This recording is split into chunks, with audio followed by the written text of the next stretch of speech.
Ձեր հայտարարությունը ասում եք ԵԱՏՄ խնդիրները բխում են եռագլուխ կուսակցությունների ղեկավարներն են, այսինքն պատճառը ԵԱՏՄ խնդիրների։ Մի քիչ բացենք, էլի ինչն է պատճառը, այսինքն ԵԱՏՄ խնդիրներն առաջացել այդ կուսակցության կամ այդ ուժերի ղեկավարները զանգել են Ռուսաստան, Պուտինին ասել են խնդիրներ ստեղծեք հայ արտադրողների համար։ Ո՞նց է այդ մեխանիզմը գործում։ Եվ բուն հարցը դուք ԵԱՏՄ նիստին եմ ուզում անդրադառնալ, գնացիք եւ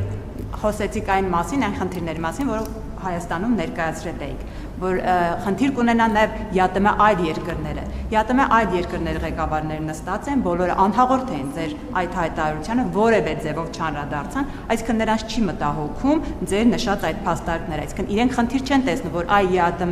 ԵԱՏՄ-ի հետ կապված Հայաստանը խնդիր ունեն, ինչ որ բարի իրենք հետ կունենան։ Սա ինչ է նշանակում, պարոն Փաշինյան, արդյոք իրականում խնդիրը ոչ թե ԵԱՏՄ-ի մեջ է, այլ խնդիրը մեկ այլ տեղ է եւ արդյոք դուք փորձել եք ռուսական կողմից, որովհետեւ մեզ համար պարզվում է ԵԱՏՄ-ն զուտ ռուսական շուկան է։ Արդյոք Ռուսաստանի պաշտոնյաները ինչ որ ձևով բացատրել են, թե կամ ձեզ դուք ասում եք ակնկալում եմ, որ էքսկլյուզիվ հարաբերություններ պետք է լինեն։ Դուք բացատրել եք եւ անկալում կա ամեն դեպքում, որ այդ էքսկլյուզիվությունը այլևս չի լինելու։ Ինչ են անդադ իրենք կրկնում, որ դուք պետք է հարակվե անեք, որպեսզի իրենք հասկանան, այդ էքսկլյուզիվը վերածվել է թե ոչ։ Բայց անկեղծ ասած ես զարմացած եմ հատկապես ձեր վերջի հարցի վրա, որովհետեւ այդ թվում ԵԱՏՄ ելույթում ես այդ հարցերին անդրադարձել եմ։ Այո, ասել են, որ մենք պետք է այլընտրանքներ ձևավորենք եւ ասել են, որ կա անկալում, որ մենք այդ այլընտրանքը չպետք է ձևավորենք կամ պետք է մի այլընտրանքից հրաժարվենք, նոր մյուս այլընտրանքը ձևավորենք։ Մենք ես դրա հետ համաձայն չեմ։ Հիմա տեսեք, դե որ դուք ասում եք, որ ԵԱՏՄ ներկայացուցիչները նստած էին եւ խնդիր չունեն, իմ ելույթի ժամանակ էլ էին նստած եւ իմ ելույթին էլ չանդրադարձան, այդ թվում Ռուսաստանի Ես էլ կասեմ լռությունը համաձայնության նշան է, այսինքն իրանք անհամաձայնություն չունեին այդ ելույթի հետ եւ թեզերը ամբողջությամբ կիսում էին։ Այսինքն մեկնաբանության հարց է։ Ինչպես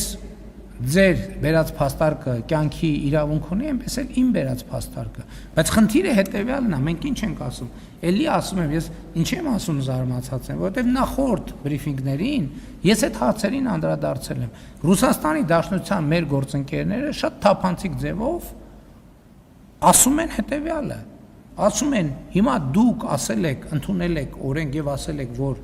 նաեւ այդպիսի այլընտրանք եք ձևավորում ձեզ համար, չեմ իրենք ակնկալում են, որ մենք հիմա կատարենք ընտրություն երկու այլընտրանքների միջև։ Մենք ասում ենք, եւ ես էլ իմ ելույթում յատում, ասում ենք, մենք քանի դեռ այն երկրորդ այլընտրանքը ձևավորված չի, մենք չենք կարող ընտրություն կատարենք։ Եվ իմ ամբողջ ելույթը յատում-ի դրան էր նվիրված։ Ես ասում եմ, հիմա մենք ո՞նց հանրաքվե անենք Հայաստանը Եվրամիություն, թե ԵԱՏՄ, որովհետև հանրաքվե անելու համար պետք է նախընտրական քարոզարշավ անել, չէ՞։ Այդ նախընտրական քարոզարշավի ժամանակ մարդիկ հարցեր են տալու, չէ՞։ Այդ երկրորդ այլընտրանքը գոյություն չունի։ Եվ մենք հանրաքվե ապագայում անպայման կանենք, բայց դա տեղի կունենա այն բանից հետո, երբ որ մենք պաշտոնապես առնվազն նախ մենք ինստիտուցիոնալ առումով որոշակի նախապատրաստական աշխատանքներ արած լինենք, երկրորդն էլ դիմաց լինենք Եվրոպական միությանը անդամակցության հարցով, պաշտոնապես դիմաց լինենք, որ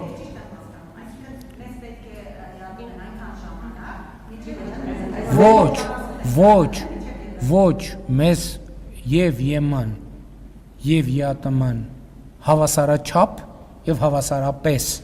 պետք են այնքան ժամանակ, մինչև մենք մեր հանձնառությունը այլընտրանքներ ձևավորելու կատարած կլինենք եւ մեր ժողովուրդը ընտրություն կկատարի նրանցից որևէ մեկի օգտին։ Իմիջիայլոց կարա ընտրությունն էլ, ուրիշ ընտրությունն էլ կա։ Այս մենք երկուսը նշում ենք, կա երրորդ ընտրությունը, որ կարող է երրորդ նախաձեռնությունը լինի ոչ ԵԱՏՄ, ոչ ԵՄ, ոչ են ենք ուզում, ոչ են ենք ուզում։ Բայց իսկ ով ասել, որ բոլորը պարտադիր ինչ որ տեղ գնում, կարա այդ երրորդ տարբերակն էլ լինի։ Իմ խնդիրը հետեւյալն է, եւ ես ասում եմ, իհարկե ասում եմ, որ ԵԱՏՄ հայտնի ղեկավարի ասածը տենց ինչ որ դեր ունեցել է, բայց խնդիրն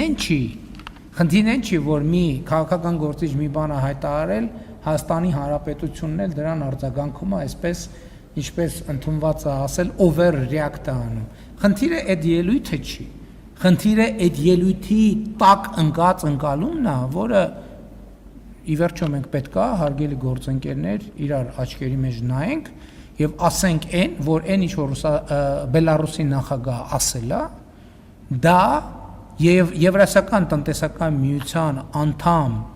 մի շարք երկրների ընկալումն է Հայաստանի Հանրապետության մասին։ Խորը ինստիտուցիոնալ ընկալումը եւ դա անհարգալից ընկալում է։ Եվ այդ ընկալումը ինչի վրա է եղել։ Այդ ընկալումը եղել է հիմնված է եղել նրա մասին, դե որ Հայաստանը դե Ղարաբաղի կոնֆլիկտը կա,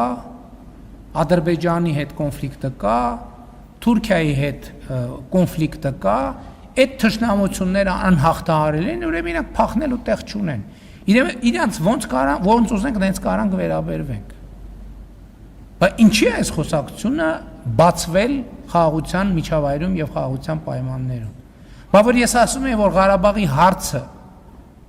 լծակ էր, բարան էր կամ թոք էր կամ թակարդ էր, ես բառեր ասեցի տենց ամեն բառ իր արձագանքին, բայց ինչ նկատի ունեի։ Հենց սա նկատի ունեի։ Հայաստանի ժողովուրդը ընտրության իրական իրավունք չի ունեցել, որովհետև Հայաստանի ժողովրդին անընդհատ առաջնորդել են դեպի թակարդներ։ Հիմա մենք ուզում ենք Հայաստանի ժողովրդի համար ստեղծենք այլընտրանքներ, որպեսզի ժողովուրդը ինքը ընտրի, կընտրի ԵԱՏՄ-ն, ուրեմն կլինենք ԵԱՏՄ, կընտրի ԵՄ-ն, բայց պետք է այդ ընտրությունը հասունացած լինի, որովհետև մենք չգիտենք դրա իրատեսականությունը եւ ճանապարհային քարտեզը որն է։ Ուրեմն կգնանք այդ ճանապարհով։ Կընտրի երրորդ ճանապարհը, որ ոչ այնտեղ, ուրեմն կընտրի այդ ճանապարհը։ Բայց նույնիսկ այսօր մենք չենք դադարում 4-րդ այլընտրանքի շուրջ մտածելու, 5-րդ այլընտրանքի շուրջ մտածելու, որովհետեւ չպետք է լինի որևէ իրավիճակ, երբ որ որևէ մեկը ասի, որ Հայաստանը գնալու տեղ չունի, Հայաստանը ոչ մեկին պետք չի։ Մենք գործնականում ապացուցեցինք, որ Հայաստանը պետք է շատերին որպես միջազգային հանրության պատասխանատու գործընկեր եւ շատ կարեւոր երկիր։ Մենք ապացուցեցինք, որ Հայաստանի Հանրապետությունը ծայրագավառ չէ։ Հայաստանի Հանրապետությունը խաչմերուկ է Հարավային Կովկասի հետ միասին, մեծ տարածաշրջանի հետ միասին։ Եվ մենք այդպես ենք վերաբերվում հարցին, ամենայն հարգանքով բոլորի նկատմամբ, ամենայն հարգանքով բոլորի շահերի նկատմամբ, բայց մենք չենք կարող որևէ մեկի շահերը վեր դասել մեր պետական շահերից։ Մենք չենք կարող իհարկե նաև արհամարանքով վերաբերվել կամ կամահարանքով վերաբերվել որևէ մեկի շահերին, դրա համար մենք փորձում ենք բոլոր հարցերը համբերատար, առանց էսկալացիաների, առանց նյարդի հանգիստ համբերատար քննարկել լուծել։ Ինչքան ենք քննարկելու, այնքան ինչքան պետք է, մինչև գտնվի այն համաձայնության կետը, որը շատ թե քիչ կբավարարի կողմերին։ Հավանիչ տեսանյութը եւ բաժանորդագրվիչ նորությունները բաց չթողնելու համար